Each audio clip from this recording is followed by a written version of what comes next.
આમોદની મિશ્ર શાળા 2 ખાતે આનંદ મેળાનું સુંદર આયોજન કરવામાં આવ્યું હતું, જેમાં મોટી સંખ્યામાં બાળકોએ ભાગ લીધો હતો। આમ આમોદ શાળામાં આનંદ મેળાના સુંદર આયોજનમાં બાળકોએ વિવિધ સ્ટોલ લગાવ્યા હતા।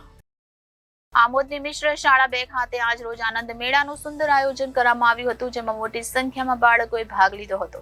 પ્રાપ્ત થતી માહિતી મુજબ આમોદની મિશ્ર શાળા 2 માં યોજાયેલા આનંદ મેળામાં નાના બાળકો દ્વારા ખાણીપીણીની ચીજ વસ્તુઓના સ્ટોલ લગાવવામાં આવ્યા હતા અને સ્કૂલમાં અભ્યાસ કરતા છોકરા અને છોકરીના વાલીઓએ પણ મિશ્ર શાળા 2 માં યોજાયેલા આનંદ મેળામાં ઉપસ્થિત રહી બાળકોનો ઉત્સાહ વધાર્યો હતો। બાળકોએ લગાવેલ સ્ટોલમાં ખાણીપીણીની વસ્તુઓ જેમાં પાણીપુરી, ચટપટી, બટાકા, ખમણ જેવી વસ્તુઓના સ્ટોલ લગાવી આનંદ મેળાને સફળ બનાવ્યો હતો। અત્રેની પ્રાથમિક મિશ્ર શાળા નંબર 2 આમોદમાં હું આચાર્ય તરીકે ફરજ નિભાવું છું। સરકારશ્રીના પરિપત્ર અનુસાર આજરોજ અમે બેગલેસ ડે અંતર્ગત અમારી શાળાની અંદર આનંદ મેળાનું આયોજન કરેલું છે। બાળકો પોતપોતાની નવી વાનગીઓ ઘરેથી બનાવીને લાવેલા છે અને અહીં ઘરે અમે સ્ટોલ લગાવેલા છે।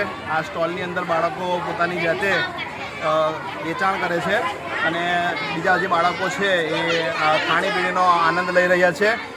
વાલીઓ પણ આવેલા છે, એસએમસી કમિટીના સભ્યો પણ છે, શિક્ષકો પણ આજ રોજ આનંદ મેળાનો આનંદ લઈ રહ્યા છે। બાળકો દ્વારા મેનેજમેન્ટ કેવી રીતે કરવું એ આ તબક્કે આ બેગલેસ ડે અંતર્ગત બાળકોને શીખવા મળે છે। ખૂબ સારો એવો અભિગમ છે અને અમે આ બેગલેસ ડેને ખૂબ સારા આવકારીએ છીએ। Reporter Viral Gohil, Janadesh news, Bharuch.